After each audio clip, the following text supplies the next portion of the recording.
السلام علیکم دوستوں، آج سے تقریباً 200 سال پہلے پنجاب میں ایک سکھ حکومت قائم رہ چکی ہے جس کا دارالحکومت لاہور تھا۔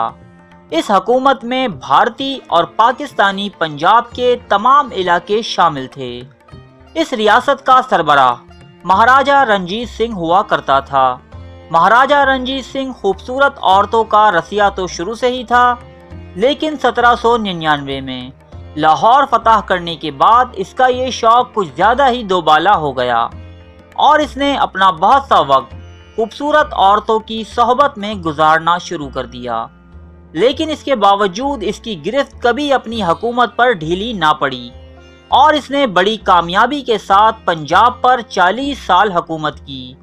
مہاراجہ رنجیت سنگھ کو گھوڑوں سے بہت پیار تھا۔ اس کے شاہی استبل میں اعلیٰ نسل کے 1000 سے بھی زائد گھوڑے موجود تھے۔ گھوڑوں کو لے کر اس کے جنون کا یہ عالم تھا کہ اس نے صرف ایک گھوڑا حاصل کرنے کی غرض سے افغانستان سے ایک خون ریز جنگ مول لے لی تھی، جس میں اس کے تقریباً 5000 بہترین سپاہی مارے گئے۔ وہ ایسے ہی شدید جذبات ان عورتوں کے لیے بھی رکھتا تھا جن سے اسے محبت ہو جاتی۔ اس گھوڑے کے علاوہ ایک عورت بھی ایسی تھی کہ جس کے لیے مہاراجہ رنجیت سنگھ کو بہت بڑی قیمت چکانی پڑی۔ ایک مرتبہ رنجیت سنگھ اپنے لڑکپن کے دور میں یاترا کے لیے مکھن پور گاؤں سے گزر رہا تھا، تبھی اسے اس حسن کی دیوی مورا کا دیدار ہوا اور وہ اس حسن و جمال کے پیکر پر مر مٹا۔ یہ لڑکی اپنی خوبصورتی، قد کاٹ، رنگ اور ناک نقشے میں بے مثال تھی۔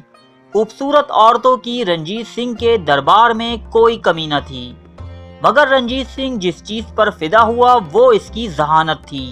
جبکہ خوبصورتی میں مورا کا یہ عالم تھا کہ رنجیت سنگھ کے وزیر خزانہ فقیر عزیز الدین نے جب مورا کو دیکھا تو وہ خود پر قابو نہ رکھ سکا، لیکن مورا پر ہاتھ ڈالنا رنجیت سنگھ کے غضب کو دعوت دینا تھا۔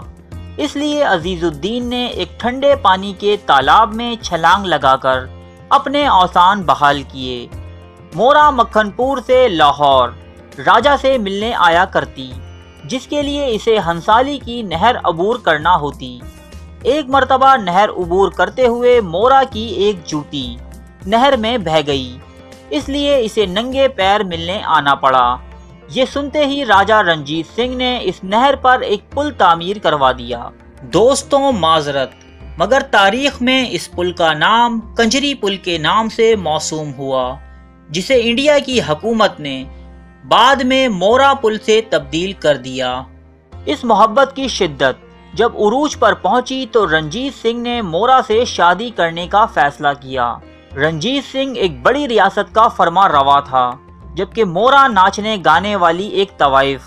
سب سے پہلے تو مورا کے خاندان والوں نے ہی اس شادی سے انکار کر دیا، مگر رنجیت سنگھ نے ان کی تمام شرائط پوری کرتے ہوئے ان کے دل جیت لیے۔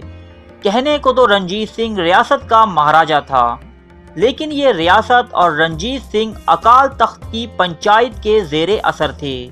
ویسے تو رنجیت سنگھ نے اپنی عاشقانہ طبیعت کی وجہ سے اپنے دشمنوں کی بیٹی کو بھی اپنے حرم میں داخل کر رکھا تھا، تو دوسری جانب پنجاب کے سب سے طاقتور سردار نکئی کی بیٹی بھی اس کے نکاح میں تھی۔ وہیں اس کے کتے پالنے والے ملازم کی بیٹی بھی اس کے مستقبل کے وارث کی ماں بننے والی تھی۔ لیکن اکال تخت کی پنچایت کو رنجیت اور مورا کی شادی پر سب سے بڑا اعتراض یہ تھا کہ مورا ایک طوائف ہے، اور دوسرا یہ کہ وہ پردہ تو دور سر پر دوپٹہ لینا بھی ضروری نہیں سمجھتی تھی۔ رنجیت سنگھ اس پنچایت کے آگے ڈٹ گیا کہ مورا اس کی محبوب بیوی ہے اور وہ اسے کسی قیمت پر نہیں چھوڑے گا، چاہے اس کا انجام جو بھی ہو۔ اس پنچایت نے رنجیت سنگھ کو سرعام کوڑوں کی سزا سنائی، لیکن مجمع کے دباؤ پر صرف ایک ہی کوڑا لگا کر چھوڑ دیا گیا۔ شادی کے بعد مورا مکھن پور سے لاہور منتقل ہو گئی۔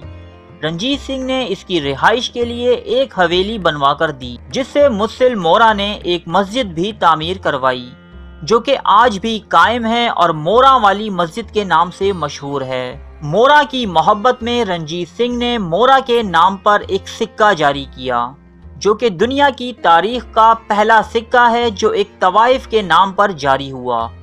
اس کے علاوہ ناپ تول کے پیمانے پاؤ، سیر اور گز مورا کے نام سے مشہور ہوئے۔ مورا رنجیت سنگھ کے ساتھ اس کے ہاتھی پر بیٹھ کر اپنے علاقوں کے دورے کیا کرتی۔ رنجیت سنگھ کی دوسری بیگمات مہاراجہ اور مورا کے تعلقات پر اتنا کڑتیں کہ مہاراجہ کی ایک بیوی نے تو دل برداشتہ ہو کر خودکشی تک کر لی۔ ریاست کی اشرافیہ، امراء اور وہ لوگ جو مہاراجہ سے اپنا کسی کام نکلوانے کے خواہاں ہوتے، مہاراجہ کے بجائے مورا سے رابطہ کرتے۔ یہاں تک کہ انگریز عہدیدار بھی مورا کے پاس اپنے کاموں کی فہرست لانے لگے۔ ایک دور ایسا بھی آیا کہ مہاراجہ رنجیت سنگھ کا صرف نام تھا اور پنجاب پر اصل حکومت مورا کی تھی۔ مورا نے پنجاب میں عربی اور فارسی کی تعلیم کا ایک ادارہ بنوایا۔ اس ادارے کی تعمیر سے قبل ہندوستانی طالب علموں کو ایران کا سفر کرنا پڑتا۔ مورا نے غریب پروری اور رفع عامہ کے لاتعداد کام انجام دیے۔ اس کے دروازے غریبوں اور مساکین کے لیے ہمیشہ کھلے رہتے، اس لیے لوگوں نے مورا کو مورا سرکار کا لقب دیا۔ مورا کے مرنے کے بعد رنجیت سنگھ نے جگنو نامی ایک عورت سے تعلقات قائم کیے۔ جگنو خوبصورتی میں تو مورا کی ہم پلہ تھی، لیکن ذہانت میں مورا کی برابری کوئی نہیں کر سکتا تھا۔ راجہ جلد ہی اس سے اکتا گیا۔ رنجیت سنگھ کے حرم میں اس کی لاتعداد بیویاں اور اس کی کنیزیں موجود تھیں، مگر وہ ہر جگہ مورا کو تلاش کرتا۔ یہ تلاش اسے امرتسر کی ایک عورت گل بیگم تک لے گئی۔ لاہور مزنگ سے متصل باغ گل بیگم اسی عورت کے نام سے منسوب ہے۔ یہ عورت بھی حسن میں اپنی مثال آپ تھی۔ دوسرا، غرور میں اس کا ثانی کوئی نہ تھا۔ اس نے مہاراجہ کے آگے یہ شرط رکھی کہ جب تک مہاراجہ امرتسر سے لاہور ننگے پاؤں اسے لینے نہیں آئے گا، وہ اسے چھو بھی نہیں سکتا۔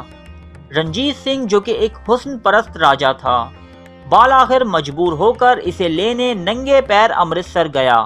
رنجیت نے گل بیگم کو تو حاصل کر لیا، مگر مورا کی تلاش کبھی ختم نہ ہوئی۔ وہ مورا جو کہنے کو تو ایک طوائف تھی، لیکن رنجیت سنگھ کے دور میں اس کا درجہ کسی رحم دل بادشاہ سے کم نہ تھا، اور آج بھی اپنے رحم دلانہ سلوک اور اچھے کاموں کی وجہ سے یاد کی جاتی ہے۔ ارے فرینڈز، ایک منٹ، آپ ایسے ہی جا رہے ہیں؟ اتنی محنت سے ویڈیو بنائی ہے، ایک لائک تو بنتا ہے نا؟ اور دوسرا یہ کہ آپ ہمیں اتنی بڑی دنیا میں دوبارہ کیسے ڈھونڈیں گے؟ تو اس کا حل یہ ہے کہ آپ ہمارے چینل کو سبسکرائب کر لیجئے اور اس بیل کے آئیکن کو کلک کر دیجئے۔ اس طرح ہمارے آنے والی تمام ویڈیوز آپ تک پہنچتی رہیں گی۔ ارے ڈریے مت، یہ بالکل فری ہے۔